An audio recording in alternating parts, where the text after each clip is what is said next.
Now, promoting hair growth involves a combination of healthy hair care practices and healthy lifestyle practices as well. And that's why today we're going to be looking at some hair care methods that can help stimulate hair growth. Hello, what's up? Welcome back to my channel. My name is Evangeline. I am a fussy girly with medium to long hair, and my goal is to help you simplify your hair journey. If you are interested in that, sit back, relax, and let's get into it.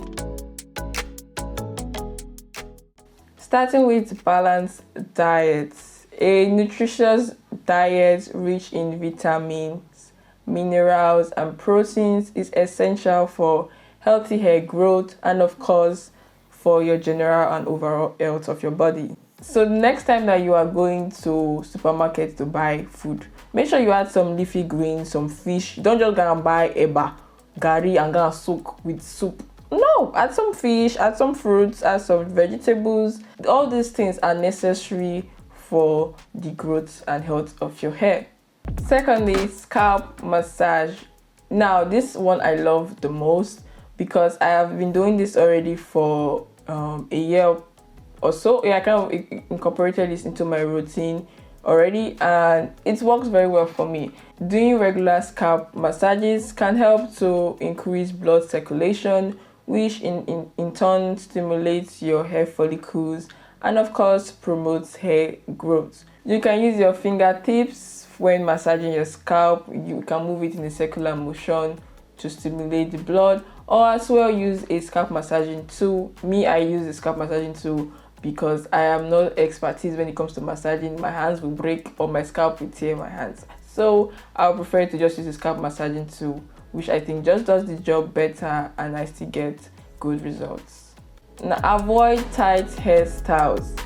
This one, they don't really preach and since. Avoid hairstyles that pull on your hair tightly, such as maybe ponytails or braids. And now I'm not saying don't do ponytail, don't do braid. I'm not saying that, because that's the next thing people will say. You say that I should not do ponytail? Shouldn't I do braids? But I want to style my hair. No, you're going to do cornrows or whatever style or protective style you are doing. Ensure that it's not done so tightly where it puts a lot of tension and strain on your scalp. This can cause hair loss. Also, an important method is to reduce heat styling. So when you're using blow dryers or your straighteners on your hair, don't go and put it to the max. Don't put it to 300 degrees. What is it doing at 300 degrees? Which hair is it straightening?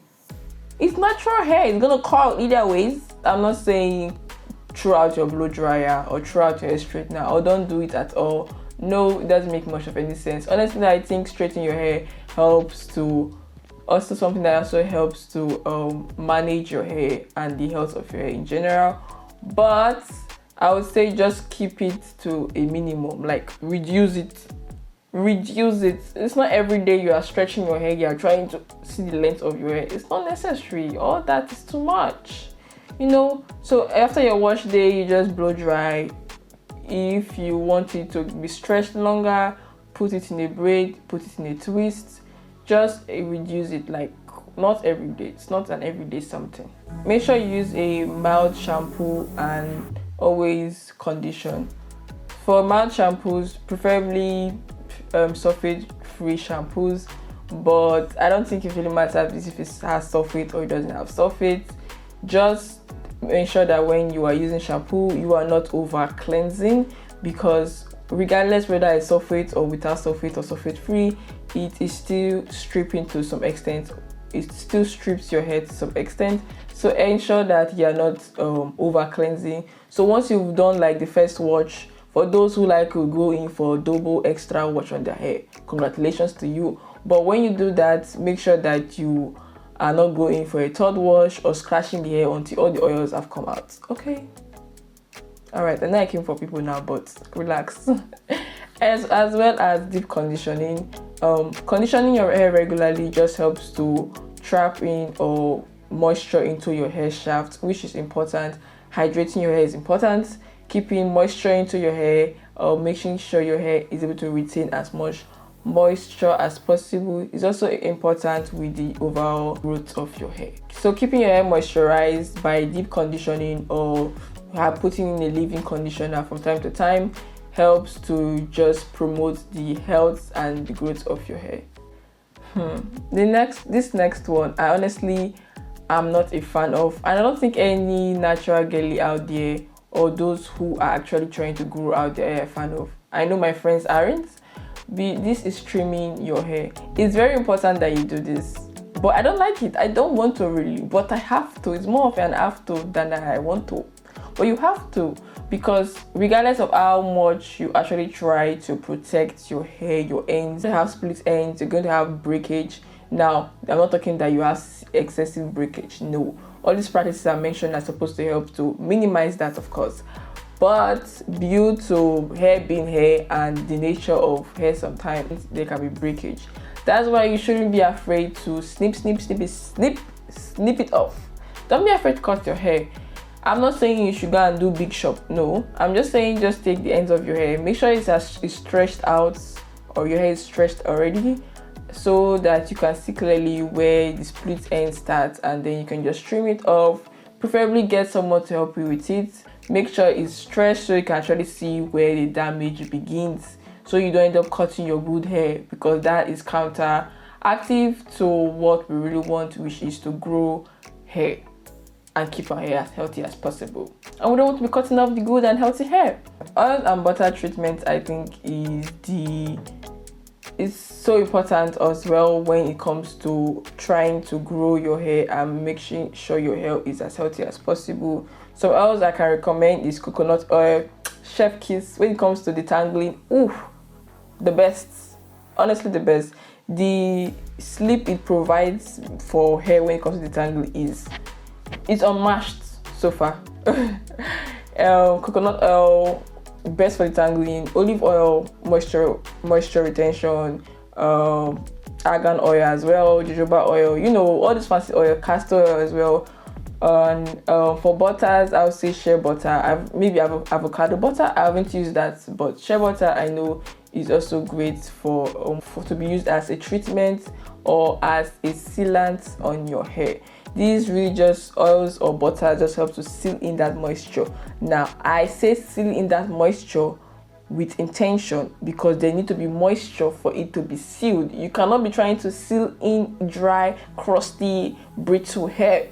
There need to be moisture. You need to moisturize, then seal. It's not that your hair is dried and then you are putting this thing oil on it. What are you doing? It needs to, of course, be moisturized. Then you seal in with an oil or butter, especially your ends. These are your elderlies, and they are the most important part of your hair, second to your scalp. Another way you can also promote your hair growth is to ensure you avoid chemical treatments like dyeing, bleaching, and straightening of your hair. These can all lead to breakage or damages your hair shaft. I believe that you should enjoy your hair journey as much as possible.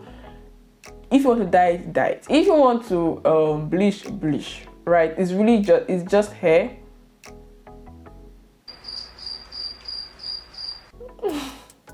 No, it's not just hair. But yes, just if you want to do dye or whatever you want to do with your hair, do with your hair. But please make sure that you have a good enough regimen to balance it out, right? Have a good regimen, know already what works for your hair, have a good hair treatment, a good routine, so that when you dye your hair, because your hair is now more brittle and more susceptible to damage and everything else, and the weather, whatever. So dye your hair, bleach your hair, but minimize it. Take it down, minimize it to an extent. Of course, this doesn't apply to every single person, because everybody's hair and texture is different, and pattern hair color is different. Hair reacts differently. Your hair, you may bleach your hair today and it's gone. You may bleach your hair tomorrow and it's alive. So just maybe do a patch test before you decide to bleach. And if you decide to bleach regularly, try and minimize it to an extent, especially if you think your hair is more susceptible to chemical damage. For staying hydrated, this is basically just you drinking plenty of water, not juice, not syrup. I'm talking about water. I'm talking about water, not syrup, don't worry guys, I'm actually talking to myself, not to you guys, because this is me. I drink more syrup and juice than I drink water, so this message is more to myself than you. But if you can learn from it, why not? Learn from it. Drink a lot of water. It's good for your health. It helps to moisturize the skin, moisturize your hair, and of course reduce and prevent brittle hair. So drink water. H2O, it's good for you. What's that? Anyways, carry on. Last but never the least, manage stress. Chronic stress can contribute to hair loss. Ensure that you are at least doing some exercises, some stress relieving exercises to be precise. So it could be yoga, it could be some workouts, it could be just wearing your slippers and going out for a 20-minute walk. Just do something that relieves stress. Do something that you find maybe fun and exciting to just relieve your stress. Remember that hair growth takes time and varies from person to person. Be patient and consistent with your hair care routine and everything, right? So even if you're doing the bare minimum, hashtag lazy natural hair girlies, just ensure that you are being consistent even with the bare minimum, and of course you'll see great results from that. So I hope this is useful to someone. Make sure you all subscribe. Yes, you. I beg, comment, like, share, and subscribe. I need it. I need the motivation. Ugh, I need it. Anyways, just do whatever you want. So yeah, I'll see you in the next one. Bye. Have a good day.